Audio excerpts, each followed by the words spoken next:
Facebook, এই Facebook চালিয়েছেন কে, আবিষ্কার করেছেন? কেউ নাম জানেন? হ্যাঁ, ফেসবুক কে আবিষ্কার করেছেন কেউ নাম জানেন? হ্যাঁ, ফেসবুক মার্ক জুকারবার্গ ফেসবুক আবিষ্কার করেছেন। কেন করেছেন এটাতে কিন্তু অনেক রহস্য আছে। ফেসবুক যে আবিষ্কার করেছেন এটা একজন প্রেমিকের কারণে করেছেন, উনি ঠেলায় পড়ে। প্রথম বাকি যেগুলো নেটওয়ার্ক আপনার সফটওয়্যার যেগুলো করেছিলেন ওগুলো তার প্রেমিকার সঙ্গে সম্পর্ক লাগানোর জন্য তিনি কথা বলতেন। প্রেমিকা যখন সবকিছু ব্লক করে দিল তখন বলছে এ তো হাত ছাড়া হয়ে গেল, তাহলে আমাকে ওর সঙ্গে মিলতে গেলে কি করতে হবে? তখন মার্ক জুকারবার্গ আরেকটা অ্যাপ তৈরি করলেন, তার নাম হচ্ছে ফেসবুক।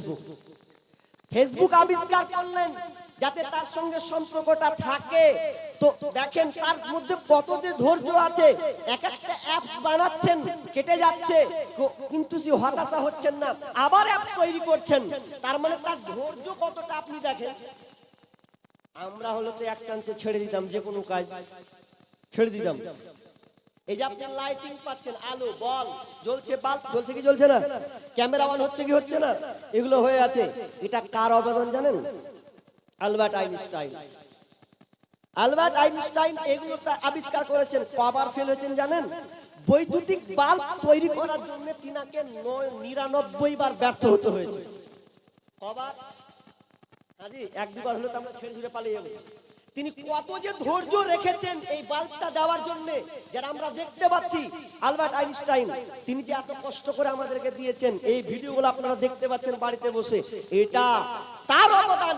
আর এই অবদানের মধ্যে তার মধ্যে ধৈর্য লুকিয়ে আছে। ও 99 বার ব্যাক হয়েছে, তারপরেও সাকসেস হয়েছে। তার মানে প্রত্যেকটা জিনিস আপনাকে ধৈর্য রাখতে হবে। খালি মন খারাপ করে বসে আছে, দুবার একবার ফেল হচ্ছে, ধৈর্য রাখতে হবে। ইব্রাহিম বিন আদহাম রাস্তা দিয়ে যাচ্ছেন। রাস্তায় যেতে যেতে একটা লোক এইরকম করে মন খারাপ করে বসে আছে। লোকটাকে বললেন, ভাই শোনো, একটু এই দিকে এসো। তুমি মন খারাপ করে আছো, বুঝতে পারছি তোমার মনটা খারাপ হয়ে আছে, তোমার মনটা ভারাক্রান্ত মন হয়ে আছে। তবে আমি তোমাকে 3টা প্রশ্ন করব রে বন্ধু। ইব্রাহিম বিন আদহাম বলছেন, আমি আপনাকে 3টা প্রশ্ন করব। এই 3টা প্রশ্নের উত্তর কি তুমি দিতে পারবে? যদি দাও তাহলে তোমাকে 3টা প্রশ্ন করব। তখন ওই লোকটা বলছেন, বলেন কি আপনি প্রশ্ন করবেন? নাম্বার 1, 1 নাম্বার প্রশ্ন হচ্ছে, বলেন তো দেখি, আল্লাহ পৃথিবীতে যত কিছু ঘটছে, যা কিছু পৃথিবীতে হচ্ছে সমস্ত কিছু হচ্ছে, কিন্তু আল্লাহর ইচ্ছা নাই, আল্লাহর এদিকে কোনো ইচ্ছা নাই, এটা কি বলো? তো বলছেন না, এটা তো হতে পারে না। আল্লাহ পৃথিবীকে পরিচালনা করছে, এটা আপনার কিনা আল্লাহর ইচ্ছার বাইরে কিন্তু এগুলো হচ্ছে না। নাম্বার উত্তর ঠিক আছে।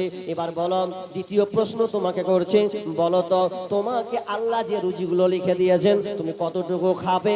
আল্লাহ পৃথিবীর 50,000 বছর আগে লিপিবদ্ধ করেছেন, তাহলে এতগুলো রুজি লেখা আছে, এই রুজি যে লেখা আছে বলো তো এই রুজিটা কি কেউ কমিয়ে দিতে পারবে? তো বলছেন না, কেউ কমাতে পারবে না, কমবেও না। 3 নাম্বার প্রশ্ন, বলো তো তোমার যে আয়ু আল্লাহ দিয়েছেন, তোমার যে বয়স সীমা আছে, এই বয়স সীমার মধ্যে বলো তো আল্লাহ তোমার বয়স সময় সীমা বেঁধে দিয়েছেন, আর এই বয়স সময়সীমা কি কেউ তোমার কমিয়ে দিতে পারবে? তো বলছে না। তাহলে তুমি কেন টেনশন করো?